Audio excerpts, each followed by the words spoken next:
Okay, it says I'm streaming live on YouTube now. I'm on Zoom Room, just trying to get set up. So I did an Instagram poll the other day about the big debate about blind bidding. And essentially, what I'm trying to get into here, I see myself live here, so just gonna shut that down. I don't want to see that. Essentially, what we're getting into is, what is blind bidding? Most people on the survey actually asked, what problem does this actually solve? So I'm gonna get right into the meat of it. I'm gonna share my screen. We're gonna get right into what kind of problems this could solve, eliminating blind bidding. What is blind bidding, and why is it such a big deal? And I think you'll be surprised to see that blind bidding really isn't the cause or the effect or the main topic point. There's actually a broader based reason why this has come up. So let me just share my screen here, pull over this.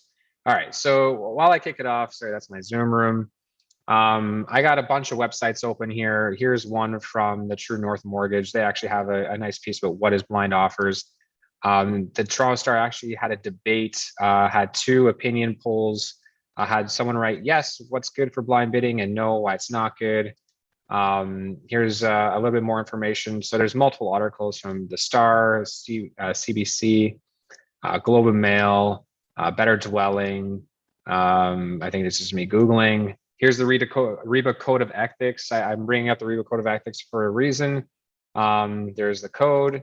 And here I got the entire Liberal Party's plan for their election that's coming up. And I also have the Conservative plan that's coming up as well. I gave them all a read, and let's dive right into it. So what is blind bidding? Well, they say it great here. Essentially what blind bidding is when you're in a multiple offer situation. So this again, it's really clear to understand that this doesn't happen all the time. A blind bidding situation happens when there's multiple offers on a property, such as we experience in a hot sellers market, when there's 3 to 5 to 10 offers on a property. Those offers are submitted via blind bid. So what that means is you just don't know what the other bids are. So essentially, if I'm putting an offer, I'm putting my highest and best offer in hopes that I get the property.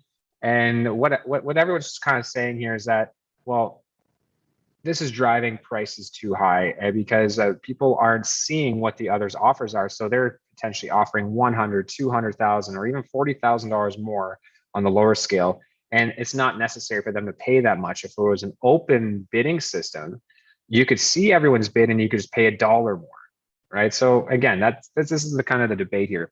So the reason I have the REBA Code of Ethics open here is this is the governing body for Ontario real estate. And as you can see here, if we do get into competing offers, our code of ethics states that if a broker or seller has a client that receives competing offers, the broker shall disclose the number of competing offers to every person who is making one of the competing offers, but shall not disclose the substance of a competing offer. So we are governed by our code of ethics that if we receive offers and we receive multiple offers, we can't disclose the details of those offers to other people. Why is that the case? Well, if I get 10 offers, I can literally just call the agents down the line and be like, hey guys, I got an offer for $1 million. Can you do better? And someone's like, yeah, I can do 1.1 million. Then I can call everyone back. It's like, hey, I just got an offer for 1.1 million. Can you do better? As you can see, if I'm allowed to do this, I'm allowed to just keep driving up the price further and further and further, even though someone submitted their top maximum bid in a blind bidding situation.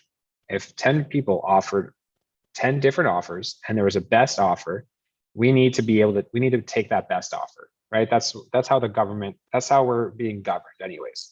When in an open situation, we essentially be allowed to call everyone back and say, improve your offer. This is the exact price you have to beat. Can you beat it? And we can do it over and over and over again, right? So I'm not for or against blind bidding. What I am trying to give you the information for is like, what are the different circumstances? So in a blind offer situation, everyone puts in their highest and best offer.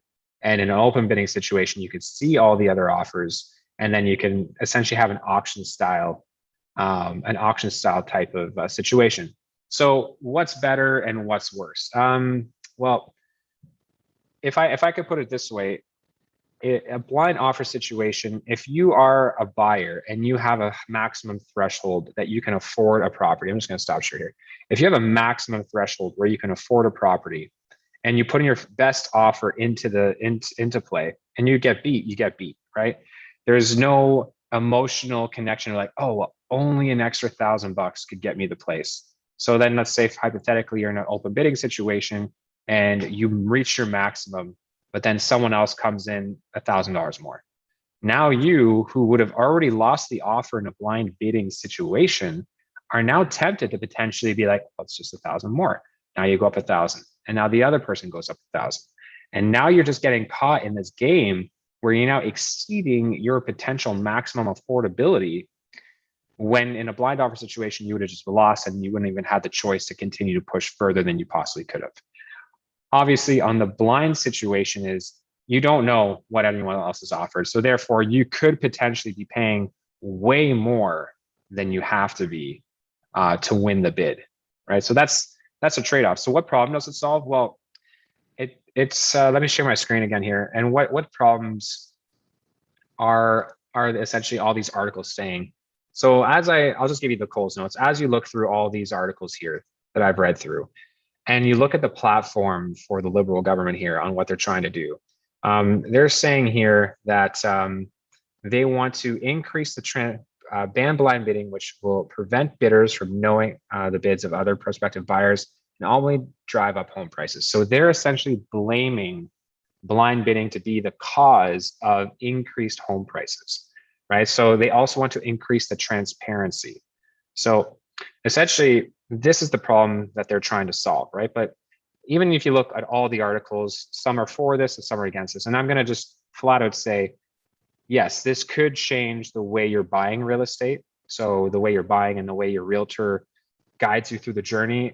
And, as a realtor, your job doesn't really change. You still have to guide that client through the real estate journey and just advise them on the best course of action in any specific situation, whether that's blind bidding, whether that's open bidding, whether you get into a multiple offer situation again. And again, these situations really only arise if there is a multiple offer situation. If you want to sell your home by auction right now, you can actually sell your home by auction right now. That is a possible way to sell your house. It's just not a typical way that we do things. Okay, so let's get back to this. So that's essentially the problem they're trying to solve. They're trying to solve the transparency issue, and they're also trying to solve the increase in home prices getting out of control. So does it solve that problem? No, I don't think it's going to. I think it's just going to be a different bidding situation, and people are still going to drive prices up if we don't fix the actual real reason this is happening. So let's just let me get back to my Instagram post here. 14 people want to know what problem to solve. So essentially that's the problem they're trying to solve. And I don't believe it's actually going to solve any kind of home price increase situation. It's not going to stop the increasing of prices. Yes, it can give you more transparency in the transaction, which can be good, it can be bad. I don't know. We've never really been in this situation, but I don't think it's going to solve the problem that they're trying to solve it with. I had a couple of people say that I might be selling or buying. How does this affect me? Essentially, just going to change the process that you're going to be entering into a multiple bid situation on. However, if the market does balance and you avoid multiple bid situations, it's not going to change anything for you. If it does change, well, the Liberal government first has to be elected in, and then they actually have to change the law. And if you could see on fact checking here, yeah, it's in one of these articles here. So in one of these articles, it suggests that the bidding process and the real estate processes are a provincial level policy. So people are even people are even questioning the ability for the federal government to even change this, right? So for you as a home buyer, if you're buying within the next 3 to probably 6 months, nothing is going to change for you. A, the Liberal government has to be voted in, and then B, they actually have to pass it through, and C, they have to figure out a way to do it with getting by the province's jurisdiction. This is a provincial legislation, not federal. So that's also an interesting thing. They're maybe just making promises that they can't even uphold. And that's a political thing. Like I said, I'm not sure which way I'm voting yet. I want to vote for the party that's going to bring us to the best solutions here. And the real estate housing crisis is definitely an issue. But I feel like there's some bigger, hard-hitting issues that us as a country need to solve first before we solve blind bidding situations.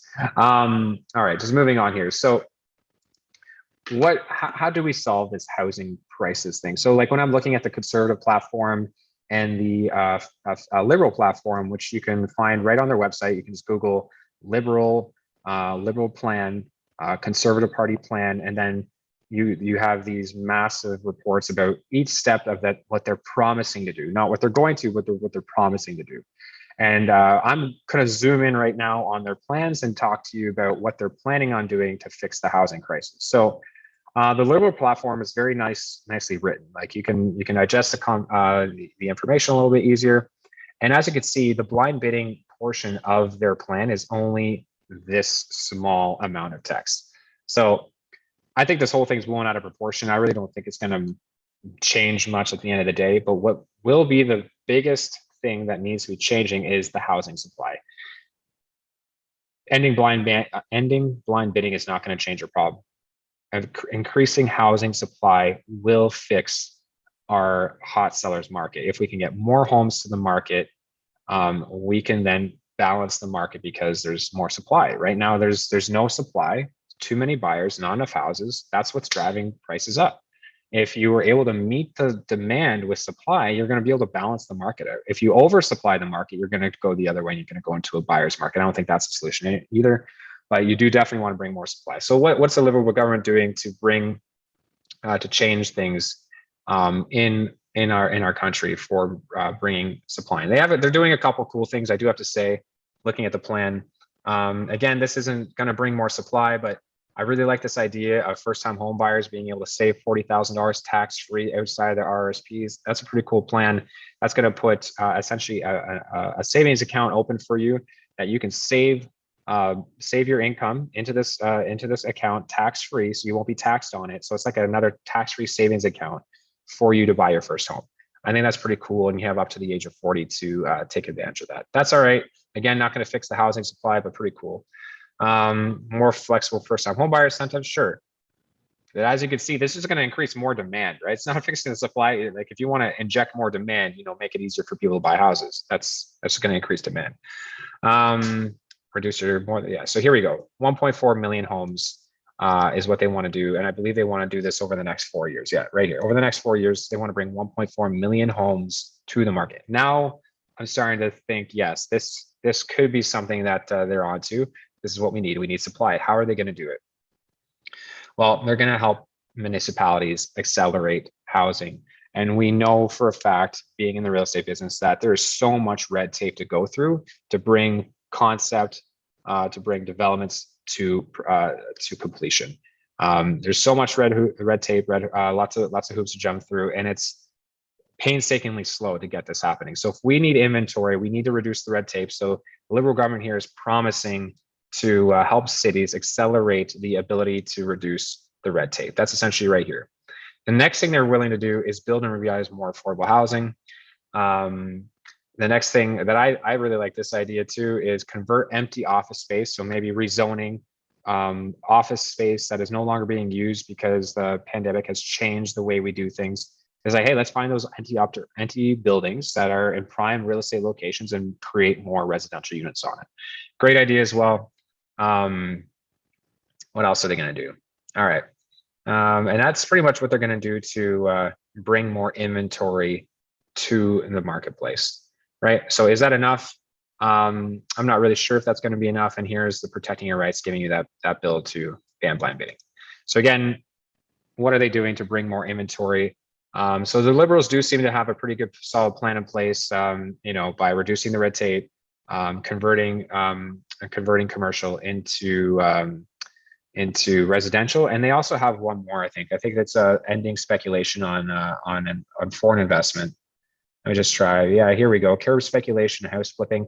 I don't necessarily agree with this anti-flipping tax. For me, this is already taken care of through the capital gains and capital gains tax, as well as this is also taken care of through, if it's not your personal residence and you're flipping a house as a business, you're subject to business income tax, business tax. So I'm not really sure what this extra tax is trying to accomplish.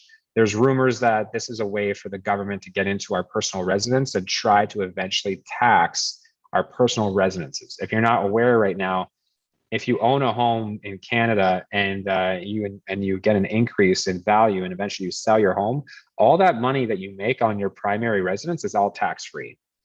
So there is some speculation here that the government is trying to get some language in here whether it's completely irrelevant or not, trying to get some language in the tax code into our primary residences so that one day they may be able to slip in a tax on our personal residence, which has always been a right of ours that we've had for a very long time. And I think it'd be very unfortunate if any government would tax our primary residences. So, because it's essentially one of the largest saving nest eggs that Canadians have. So, it's never been taxed before. So I'm just going to say my opinion. I believe it should not be taxed. I'm just going to say it. If you agree with me or not, that's fine. I'm just going to throw it out there. Here we go. This is something that I don't disagree with here. So it's essentially you ban foreign mining for purchasing residential recreational properties in Canada for 2 years unless this purchase is confirmed for them employment. So having foreign investment is fine, but as long as they're coming to purchase the property to live in and to use, right? There's a ton of vacant, empty spaces that are just being purchased on speculation, just like essentially buying and holding a stock. They're buying and holding properties, sitting empty, unusable.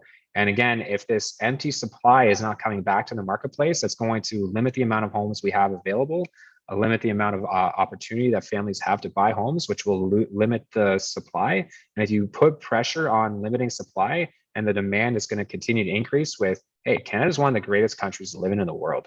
People want to come here. We're having families. We're growing our population. We need homes, right? We need homes, we need great homes, and we need to be able to bring them to market. So that's how I believe we're going to solve the problem, is by, making sure the politicians put in procedures and policies to bring more supply to the marketplace, not necessarily ban blind bidding. Sure, if they do it, cool. If they don't, whatever. We're still going to, if you're in a multiple offer situation and there's no supply, you're always going to be paying more than what the house is likely worth at that given time. But even, just going to give you a caveat here. If you bought a home, the last time we had a crazy upsell and home values like this is back in 2017. In 2017, we had another inventory crisis. And I've been covering on this for the channel for a long time. With the lack of supply on the marketplace, we drove home prices up crazy. But if I could offer you a time machine and you would go back to 2017 to buy real estate back then, even though you were overpaying for the properties, would you go do it? And the answer is, of course you would, because you would be absolutely crushing it right now with all the gains you would have made in the real estate market. So, the winners in today's real estate market are the ones that win the deals. So whether that's blind bidding or open bidding, it's not going to matter as long as you have the right guidance, the right advice, so you have the right, the right realtor by your side, like us. We'll guide you to make the best decision possible for yourself. I hope that this was an informative video for you. The election is coming up on September 20th, I believe. So if you're not familiar with the platforms, if housing is really important to you, and get familiar with those platforms and what people offer. Obviously, I just showed you 2 party options. There's obviously more party options. I just covered the 2 major ones. Not that the NDP isn't major, but get informed, read the plans, see who's going to take care of your interests the best and who's going to take care of Canada the best. Hope you enjoy. If you have any questions, hit me.